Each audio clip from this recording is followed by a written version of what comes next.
हिंगोलीतील शिवसेना शिंदे पक्षाचे खासदार हेमंत पाटील यांनी नाराजी व्यक्त केली आहे। तिकीट कापलं गेल्याचं दुःख असल्याचं ते म्हणाले आणि त्याचबरोबर भावना गवळी ही तिकीट नाकारल्यामुळे नाराज असल्याचं ते म्हणाले। तर ही स्क्रिप्ट संजय राठोड आणि मदन येरावार यांनी लिहिल्याचा आरोप त्यांनी केला।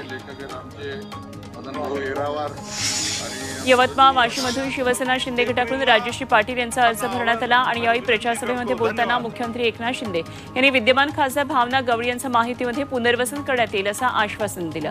भावना गवळींवर अन्याय होऊ देणार नाही असं मुख्यमंत्री यावेळी भाषणात म्हणाले।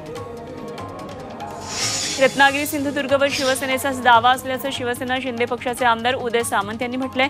त्यामुळे रत्नागिरी सिंधुदुर्गच्या जागेवरून महायुतीमध्ये अजूनही तिढा कायम आहे आणि भाजपकडून नारायण राणेंना उमेदवारी मिळण्याची शक्यता आहे। तर दुसरीकडे उदय सामंत हे शिवसेनेलाच उमेदवारी मिळावी यासाठी आग्रही आहेत। आपण लोकसभेची निवडणूक लढवणारच यावर उदय अमृत नोनी आर्थो प्लस ये एक प्रूवन फॉर्मूला है। इसमें मौजूद नोनी फल के गुण और आयुर्वेदिक जड़ी बूटियां शरीर को जरूरी पोषक तत्व देने के साथ साथ हड्डियों और जोड़ों के घिसने, उनमें होने वाले सूजन और दर्द को रोकने में मदद करता है। दर्द मुक्त जीवन के लिए अमृत नोनी आर्थो प्लस। उदयनराजे भोसले ठाम आहेत। साताऱ्यातून लोकसभा निवडणूक लढवण्यासाठी उदयनराजे आग्रही आहेत। मात्र अजूनपर्यंत महायुतीकडून साताऱ्यातल्या उमेदवाराची घोषणा करण्यात आलेली नाही आणि त्यावर उदयनराजेंनी त्यांच्या शैलीमध्ये यावर खुलासा केला। राष्ट्रवादी काँग्रेस शरदचंद्र पवार गटाच्या आणखी 2 उमेदवारांची घोषणा करण्यात आली आहे। बीडमधून बजरंग सोनावणेंना उमेदवारी देण्यात आली।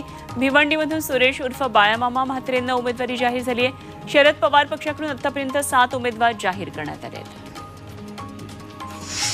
राष्ट्रवादी शरद पवार गटाकडून बीडमध्ये बजरंग सोनावणेंना उमेदवारी दिल्यानंतर ज्योती मेटे नाराज असल्याच्या चर्चा सुरू झाल्यात। काही दिवसांपूर्वी ज्योती मेटे यांनी सिल्व्हर ओकवर शरद पवार यांची भेट घेतली होती। बीडमधून लोकसभा निवडणूक लढवण्यासाठी त्या इच्छुक होत्या, मात्र त्या आता अपक्ष निवडणूक लढण्याची शक्यता असल्याचं सूत्रांकडून कळतंय। धाराशिव लोकसभा मतदारसंघातून अर्चना पाटील महायुतीच्या उमेदवार असणारे भाजप आमदार राणा जगजितसिंह यांच्या पत्नी अर्चना पाटील यांनी राष्ट्रवादी अजित पवार पक्षात प्रवेश केला। धाराशिवमधून त्या राष्ट्रवादी अजित पवार गटाचे उमेदवार असतील अशी घोषणा तटकरेंनी यावेळी केली। धाराशिवमध्ये ओमराजे निंबाळकर विरुद्ध अर्चना पाटील असा दीर विरुद्ध भावजे सामना रंगणार आहे।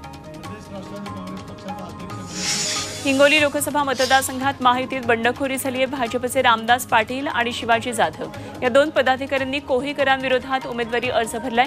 हिंगोलीमध्ये शिवसेनेकडून बाबूराव कोहीकरांना उमेदवारी देण्यात आली, मात्र शिवसेनेला जागा सुटल्यानं भाजपचे दोन्ही नेते नाराज आहेत। भाजपच्याच नेत्यांनी अर्ज दाखल केल्यानं हिंगोली मतदारसंघात कोहीकरांची डोकेदुखी वाढणार आहे।